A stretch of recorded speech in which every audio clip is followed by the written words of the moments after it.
Good evening, everyone. It is Wednesday, December 2, and we're here. We're going to talk about something today. Are you passing up or passing down your beliefs to others? Passing up or passing down? We're going to give it about a minute until people start jumping on here.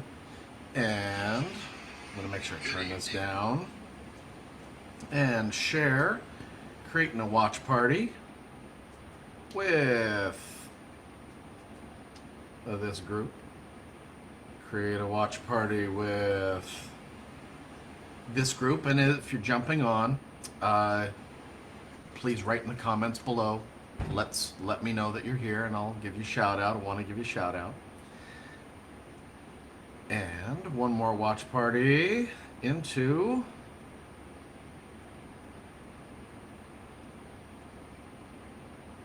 Nope, that's it.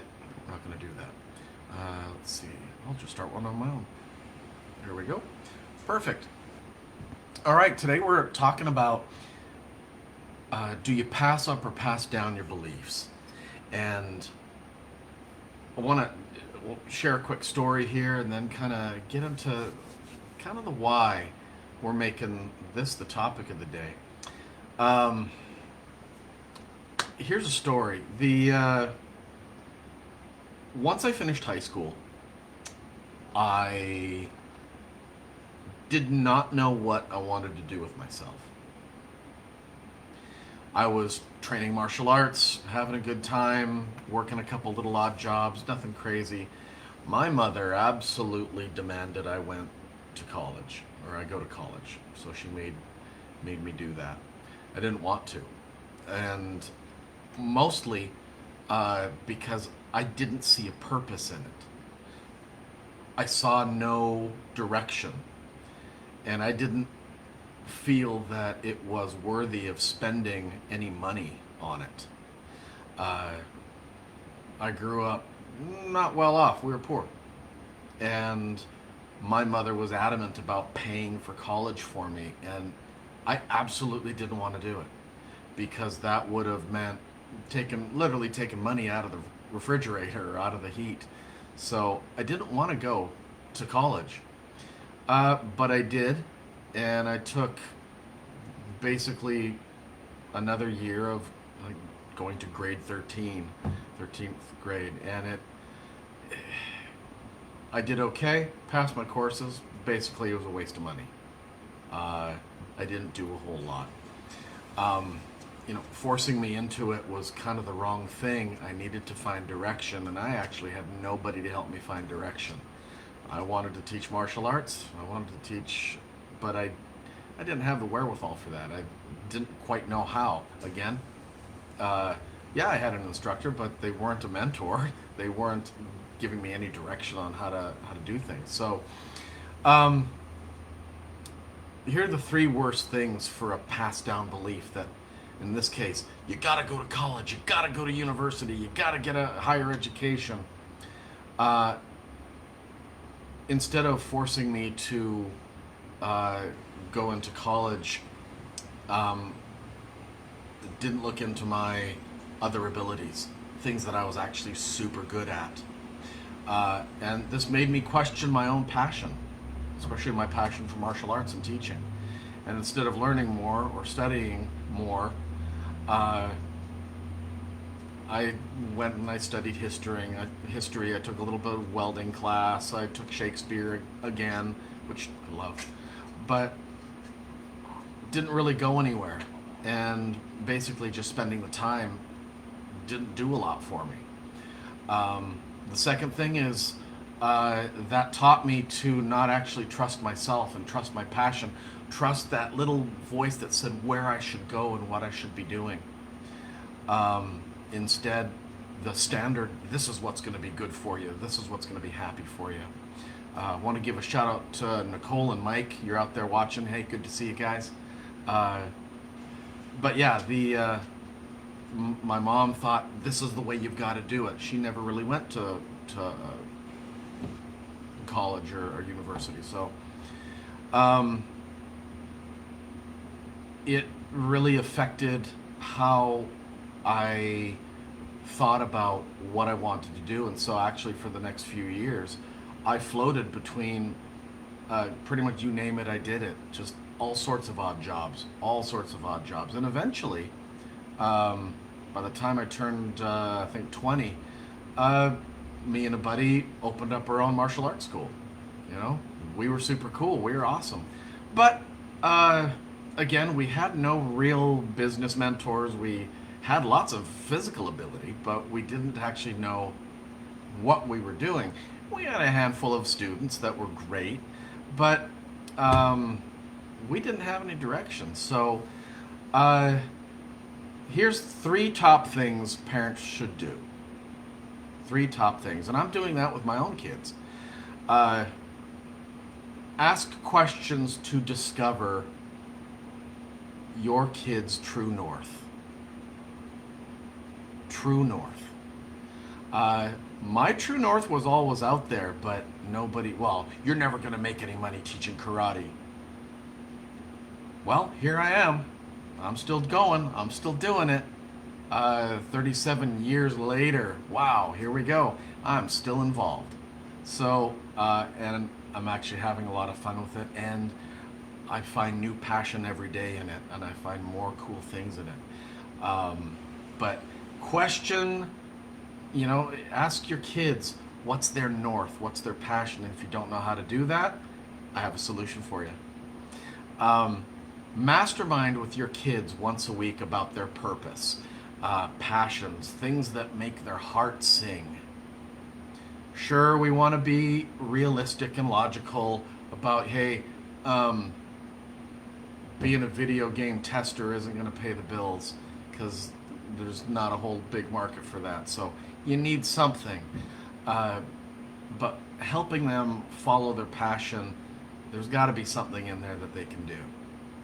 That is, how many people do you know that hate their job? They hate their job. Then you see these posts on Facebook Monday morning. Oh, Monday, Monday, Monday. I can't wait to get here. I can't wait to get here. And then I can't wait to do my coaching sessions. And I can't wait for classes to start. Why don't you have that passion with your job? Do you hate what you do? Do you detest going there? Why don't you follow your passion too? Make sure you're not passing that to your kids, that you got to do this drudgery of a job because that's the way it's done. Happiness is huge. Money isn't everything. I know that because I've never really had a lot. I still don't. But I can't wait to get to work Monday morning. I love it. I love what I do. So help your kids discover their true north. Mastermind with your kids at least once a week. Come on, parents, you should be spending time with them anyway. You should be spending that, quality one-on-one time with no distractions. Not playing a video game with them, actually talking to them. And I have a solution for that too if you want it. And the third one, we'll go with number 3 here.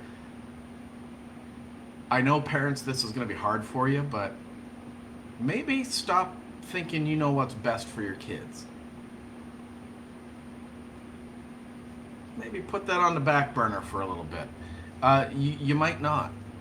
With so many parents, with your life experience, so many things have changed nowadays. And what happens when a kid follows their parents' dream for them, passes down beliefs, can sometimes, and a lot of times, lead to depression, anxiety, doubt. How many parents, and I see this as a professional martial art instructor, I see parents bring their kids in here that are over scheduled. And they bring them in saying, my kid's depressed, my kid's anxious, they're spun up, they're not performing well enough. And I inquire what they're doing. Wow, they go to school. They're doing dance. They want to do martial arts now. They're doing one of the learning centers, Mathnasium or Kumon or something. They're doing that a couple times a week. They're doing swimming lessons. They're doing horseback riding lessons. They're doing golf training. Like, wow. And you expect your kid to be thriving? Where's the time for play? There's no playtime. Make sure they're, and so one of the things I see so often is these over scheduled kids with parents hovering around, helicoptering around them, telling them, you got to do this and you got to do this and you got to perform at a high level. And the kid is like 8 or 9 years old and they don't even remember how to play anymore. No wonder they're sad. No wonder they have anxiety. No wonder they're stressed. And some of them make it out onto the mat. And they are such wound up balls. It takes me 45 minutes to get them unwound, and then guess what? They're off to their next session because they got to dress in the bathroom for their next gig that they're doing. That's a parent living through the kid. That's a parent living through the child. All right? I loved to play hockey when I was a kid. My kids didn't do that. All right? I enjoyed playing soccer. My kids didn't really want to do that, so we didn't push it. Honestly, I've never actually pushed martial arts on them. I believe it's a core that everybody should learn and to go forward and do other things, but I never really pushed martial arts on them either. A lot of times I found that they were learning from one of my other black belts. They were learning stuff that I didn't teach them and I wasn't ready to teach them yet. So help find your kid's passion. Well, how do we do that? Guess what? Every Friday, I have a fireside chat at like 7 o'clock in the evening. You and the kids get together on Zoom. We're all live, and I show you how to do a mastermind. And you mastermind with each other. We have a new subject, new kind of topic that we do every week. And it's free right in our Life Mastery group here, our free community. If you really want to know how to chat with your kids, again, I have something for you. If you type that into the comments, type in 100. 100, type in 100, and I will send you 100 conversation topics that you can have with your kids. This one I've been using for as long as my kids have been alive. And I keep it in my phone. Every time I ask them a question, I wipe it out. And then when I'm done, I reload it, do it again. And I've done it over and over again. And there's new things that I learn about my own kids every time I ask the questions. So I'll give that to you if you comment 100 below. And we have our free Friday fireside chat. That's coming up this Friday. I'm actually going to make an event to this one that I want you guys passing around. And show up, be ready to go, and it's enjoyable. We'll have fun, I promise. And you'll learn exactly how to mastermind with the most important mastermind in your life. That most important group in your life, which is your own family. All right. Hope you guys have a great night. I'll see you soon. Bye-bye.